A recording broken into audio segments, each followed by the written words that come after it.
सही बुखारी में हदीस है, मुहम्मदुन फर्कुन बैनन नास, मोहम्मद लोगों में हक और बातिल में फर्क करने वाले हैं। यानी नबी अलैहिस्सलाम का फरमान हक है, आपके मुकाबले पर किसी का फरमान आ जाए, खा वो कितना ही बड़ा बुजुर्ग क्यों ना हो, रसूलुल्लाह सल्लल्लाहु अलैहि वसल्लम का फरमान, आपका हुक्म, वो सर आंखों पर है, और उनके मुकाबले पर किसी का हुक्म आ जाए, उसको आपने एक्सेप्ट नहीं करना, बल्कि एक स्टेप आगे जाना है। मेरे नबी सा है ही कोई नहीं, तेरे बाबे थे शाह ही कोई नहीं। हाँ, जो बाबे रसूलुल्लाह के गद्दार हैं ये उनके लिए है, इसलिए हम कहते हैं तेरे बाबे थे शाह ही कोई नहीं। मेरे बाबे तो बड़ी शाह है, इमाम बुखारी, इमाम मुस्लिम, जिन्होंने हमें उस शख्स का तारुफ करवाया जिसकी कब्र मदीने में है सल्लल्लाहु अलैहि वसल्लम।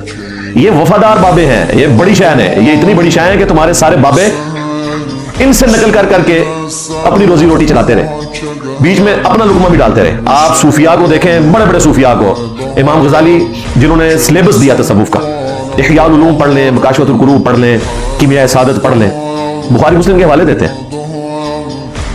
उनके बाद अब्दुल कादिर जिलानी आए, उनकी आप बुनियतुत तालिबीन, फुतूहुल गैब, बाकी किताबें पढ़ें, बुखारी मुस्लिम के हवाले देते हैं।